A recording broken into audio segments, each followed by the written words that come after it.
විලච්චිය කඳුරු පිටියටත් ගම් මැද්දෙන් පානීය ජල ව්‍යාපෘතියක්.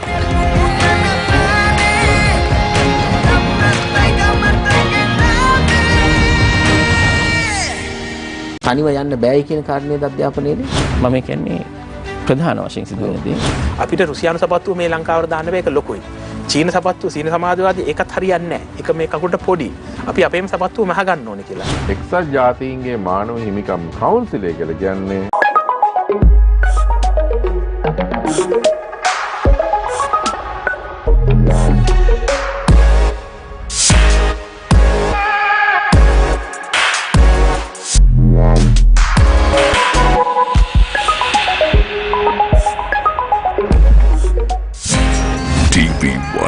රැස්විහිදෙන ජීවිතේ.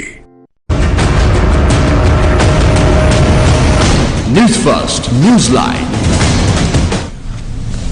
Hello there, very good evening. Welcome to another edition of Newsline. Today we are coming to you live. Yesterday we had a very special recorded segment of Newsline from ground zero of the protest that is taking place here in Sri Lanka, right opposite the President's office. And today we've got a gentleman who's been quite vocal on this matter. He's been vocal even before the protests began. He is none other than Rasika Jayakody, no stranger to the show. A very good evening, Rasika. Welcome to the show. Rasika, your portfolio, what does it go as? Social activist or fortune teller? You can say fortune teller. Because I think they're in high demand these days. Well, because you spoke about these matters, you said that these things will happen even when a man holding the position of the governor of the central bank with access to all the information that he has contradicted you, said no, we are not going to default, no, we are not going to face a crisis. Not only the governor of the central bank at the time, but even many other high-ranking officials in the government who have access to classified information, who have, well, hundreds and thousands of people under their staff.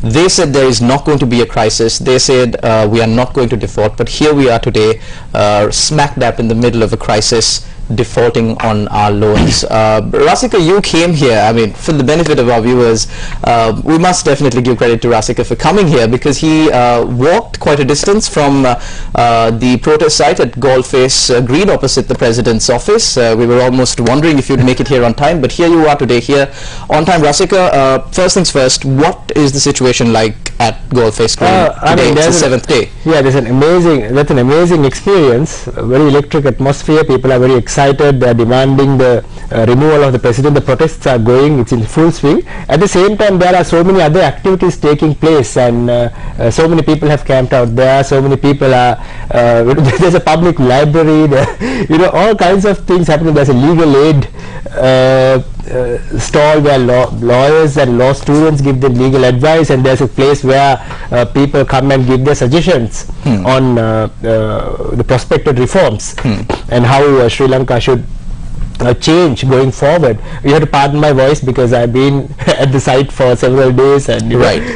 So yeah, so many things happening around the protest. It's not just the protest. So because of that, I think the momentum has been maintained for several days. Otherwise, it wouldn't have been possible to have a protest continuously for 5-6 days, right? So I think that's the most important part of it. And Sri Lanka has found its own way, own style of resisting. I think the first time something like this is happening in the world. I haven't heard of anything like that. I don't know if I'm wrong, but I haven't heard of anything like this before. And I think those same sentiments were echoed by some of the foreign tourists who visited Sri Lanka and came to the protest site actually. When they saw this, they said this is a peaceful protest. And my next question is on that front, peaceful protests. Well, even when it comes to an unlawful assembly, an average peaceful gathering of people can develop into an unlawful assembly. It can develop into a violent gathering. So far, credits to everybody present at the protest site. It has been peaceful. We have seen friendly interactions even between the police, who usually are seen to clash with protesters, but this time around there are friendly interactions between the police and the people. We saw the police giving food to the protesters, we saw the protesters giving food to the police, so on and so forth. But of course there are indications that there might be some commotion, especially yesterday. I believe there were some reports circulating on social media, not too verified of course, but it'll be better if you can hear from a person who was on the ground yesterday what really happened there. See, when you look at the nature of these protests, people know, the large majority of the people who are gathered there, they know that their real power lies with the peaceful nature of these protests. So they act with great responsibility, and there's a great sense of community in that in that area. So even if someone comes there to disrupt the protests or the ongoing activities, it's not possible because people are very vigilant, and we're talking about tens of thousands of people who act with great responsibility. One thing, Shalan, Sri Lanka has never had an independence struggle, especially in 1948, because we got our independence on a platter, and I think all communities in the country took it for granted, and after independence they started fighting each other, the Sinhala among race and religious lives. Yeah, religions and communities, they started fighting. So they mishandled the political or whatever they received from the British, right, for several decades, and it led to many issues such as the war, youth uprisings, and many other matters. So this is the first time all Sinhala, Tamil, Muslim communities have got together to fight for a common cause in this country. This has never happened before. So it is our own, maybe our own version of our independence struggle, Sri Lanka's independence struggle. I mean, it's true that the protests are directed at the Rajapakshas. They are demanding the removal of the president, but the Rajapakshas are just the face of the current crisis. It's like the tip of the iceberg. But there's a stream of politics that the Rajapakshas champion, right? A kind of politics that they propagate. We all know that, blatant nepotism, corruption, abuse of power, abuse of resources, many other things, racism, and creating ultra-nationalist extremist groups to gain political mileage, and so many corrupt elements, forming business entities around the government, and the government directly benefiting them. So many aspects, so many, it's like a web of activities around this administration. Rasika, when I was referring to a few incidents that happened yesterday, I was speaking about the counter protesters, the We Want Gota protesters, and the protesters who believe that this government should remain in power. There was also a protest organized recently opposite the Nelum Pokuna. I believe it was titled along the lines "Stop propagating an opinion that is against the Buddhist mandate that was given in the country to the government." So speaking on these protests, always there are protesters and there are counter protesters, but since you're so good at fortune telling, how far are we from, maybe the two colliding? See, one thing you have to understand is that people who have gathered at Galle Face Green opposite the president's office are there with great passion. They are not driven by anything. They are not given money by anyone. They are not given butt packets by anyone. They are not given, bottles of alcohol or bottles of alcohol, right? So they are at that place. They are fighting because they want justice. They want to usher in a better future for their children. That's why they are there. So this passion, when you look at the other side, there are so many groups, so many people like protesting for the government, but they are driven by many other benefits. Like one of the guys I met yesterday, one of the guys who were at the forefront of We Want Gota protests, was there yesterday distributing food, and he was So when you said he was distributing food, was he distributing food for free, or was no, he selling? He was there, one of the food stalls selling. Right. He's supplying to people who run those vade stalls. Right. Okay. Mobile stalls. So he was identified by the people there. He was taken out peacefully. He was handed over to the police, and the police took him away and strictly reprimanded him and strictly advised him not to come again. So that's the nature. So it's not very easy to disrupt those protests. I mean, as a person who has first-hand experience there, it's not really easy to, because the atmosphere, the sense of community, the kind of passion that they demonstrate during these protests is very high. I have never seen something like that in my life before. So even if someone comes there to disrupt, they cannot go very far, given the sentiments of the people at Galle Face Green. So take my word for that. So if someone is planning to disrupt, don't go too far. You can't do that. So Rasika, these days it's quite hard to have a government representative on one of our shows. Either they are not willing to attend the show, or sometimes it's the fault is on our side, because we really don't know who is in government right now, given the resignation of many ministers representing the government. There is a little bit of ambiguity there, but so let me, now that I have you here, let me direct to you some of the concerns that were raised regarding this protests. There are people who question, okay, you are demanding for the president to resign, you are demanding for the cabinet to resign, we are in the midst of a crisis, what next? Who will be the next leader? Who do you support? Well, the fundamental thing here is that the president has lost his moral authority to govern, because Sri Lanka is now officially a bankrupt state, because we can't pay our loans, and we have officially declared that. So we are officially a bankrupt state, whether we like it or not. So for the past 2 years, there are some fundamental errors on the part of the president and the current administration which led to this situation. So because of that, the government has lost its moral authority to govern, and that's why people are protesting. There has been no election, and we are not in a position to conduct an election because we don't have money. We don't have money, right? So we'll have to print more money, and that will lead to further chaos. But we don't have paper. We don't have papers, right? We don't have papers even to issue electricity bills. We don't have papers even to conduct term tests in schools. So we are not in a position to conduct an election, and the president has lost moral authority to govern the country, given the gravity, given the nature of this crisis. So the next step for the president is to step down, understand the people's sentiments, respect the people's sentiments, and step down from office and allow parliament to appoint someone who can manage this crisis with the consensus of all parties. And that's what they should be discussing in parliament right now. But we saw there were parliamentary sessions for, I think, 4 days, and I mean, I couldn't see any meaningful discussion there. They were pointing fingers at each other. They were trying to protect the government was trying to protect the president. The opposition MPs were trying to create space for the opposition leader to become the next president. None of them actually came up with genuine political will to resolve this crisis, to find meaningful solutions, to create consensus. So parliament at this point in time must function as a consensus building body, but that's not what we are seeing in Sri Lanka, right? The parliament, they are wasting public money, wasting public resources, and they end up talking all kinds of meaningful things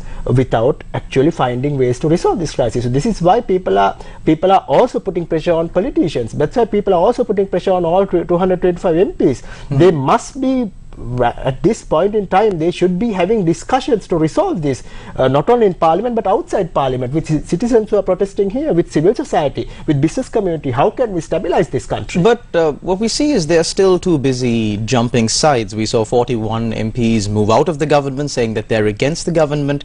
When the opposition attempted to bring a no confidence motion and impeachment against the president, they're saying, no, but we aren't that bad with the government. They can stay in power. We'll just stand aside. And then we saw recently MPs like Shanta Bandara and certain other MPs from the SLPP going back to the government. What really is happening? This is why people reject all of them with contempt. If you go to the protest site, you can see that very strong sentiments against politicians of all parties. At a time like this, usually the opposition becomes very popular. But in Sri Lanka, if an opposition parliamentarian tries to enter the protest side, he'll be kicked out of it by the people, right? So this is the nature. This is why there are very strong sentiments against politicians. But politicians must understand that these kind of sentiments didn't fall from the sky, right? They were generated among the public because of the conduct of our politicians. So they must act with great responsibility to correct this, because in the end Parliament is vested with powers to resolve this issue. They have the control over public finances, they have control over institutional reforms, administrative reforms, economic reforms that should take place to lead us out of the crisis. So the solution must be devised within the parliamentary framework. That's certain. People at the protest, Galle Face Green, they can't devise solutions. They can only exert pressure, and that is happening. It's in full force. But what about the people who actually have the power to do what it takes to lead us out of this? Well, the current need of the hour is a statesman, a person who can develop policies for Sri Lanka to come out of this crisis. However, Rasika, we'll cross over to a short commercial break now, but what you said about Parliament having the power, there is a little bit of ambiguity there as well, given the advent of the 20th Amendment to the Constitution and the consolidation of power with the executive. We will get into this discussion and more once we come back after this short commercial break. Don't go anywhere. You're watching Newsline Live.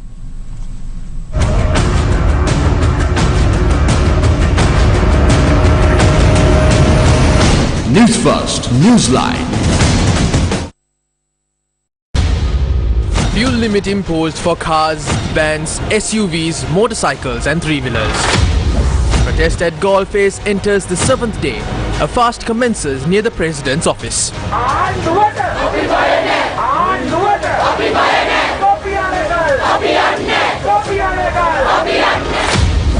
Police officer who was arrested for participating in the protest granted bail.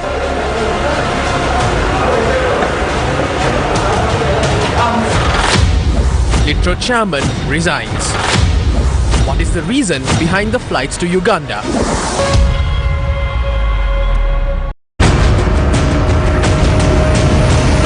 Newsfirst, Newsline. Welcome back. You're watching Newsline Live. We're in discussion with social activist Rasika Jayakody. Rasika, now you were at the protest site, but of course you are not the face of the protests.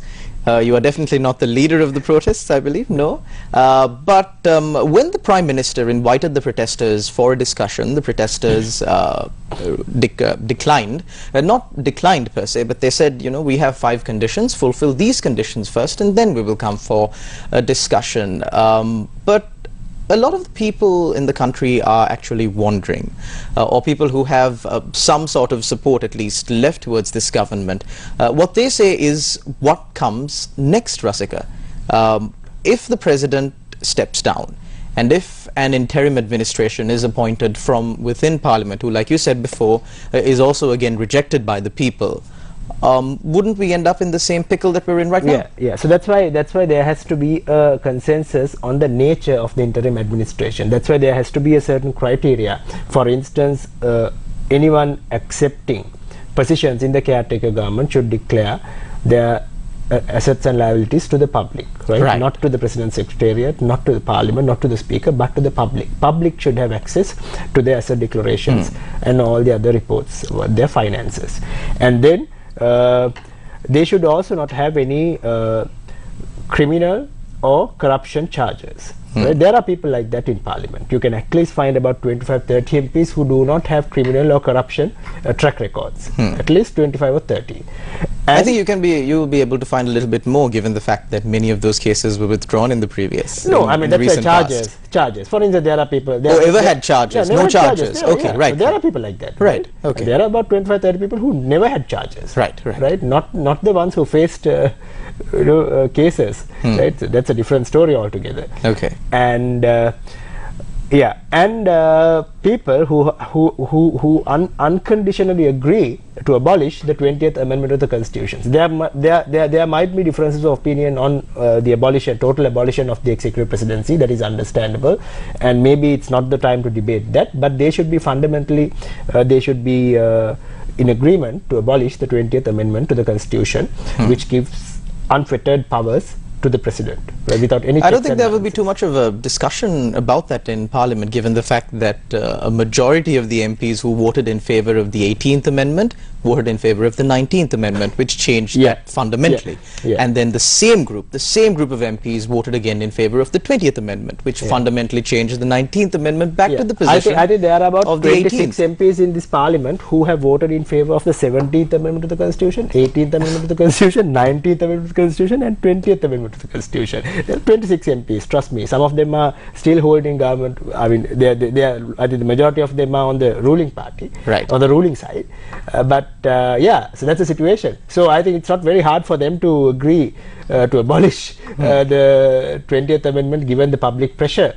Again, given the current situation, so it's not a matter of, I think, conscience if they have something like that. But so like that, there has to be a certain criteria, right, within which the caretaker government, the interim administration, should be formed. Otherwise, people have already lost confidence.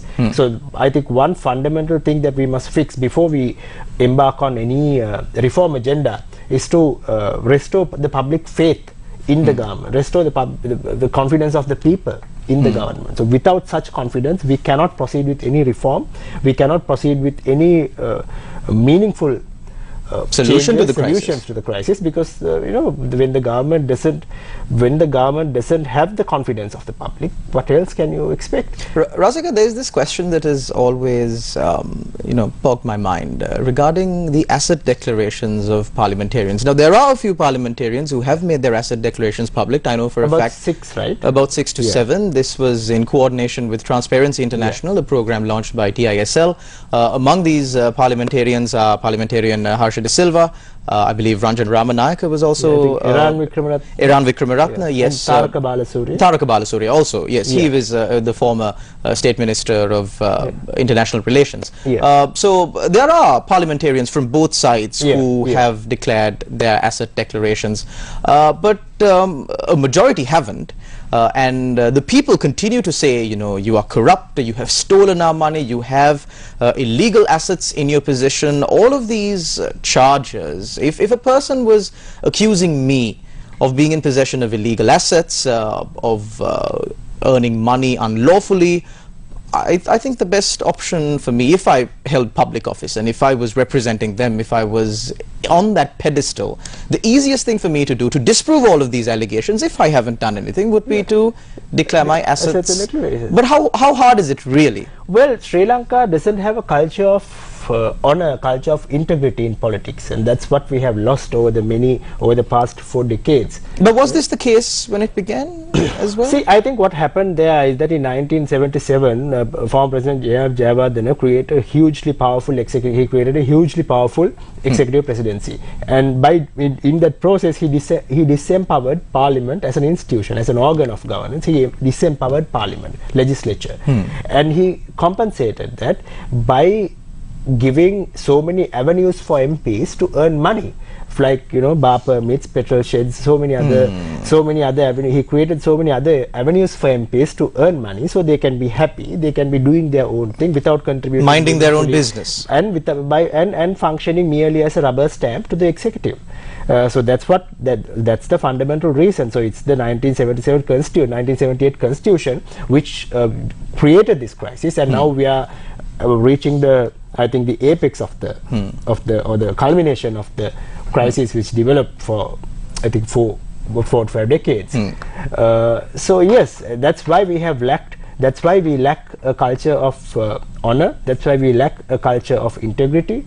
That's why we lack a culture of accountability in politics, because they are not accountable to anyone, they are not answerable to anyone, and they do everything else in the world apart from governing the country.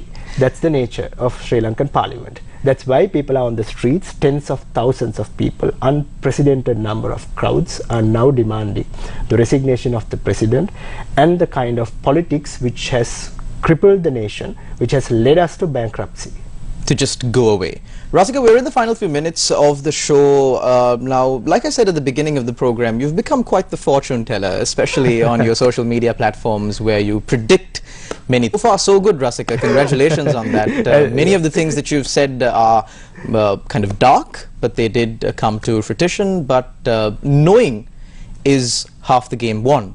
So, Rasika, this is your opportunity on national television. Where do you predict these protests would go? And what is your message to anyone who wants to come, who are still supporting the government?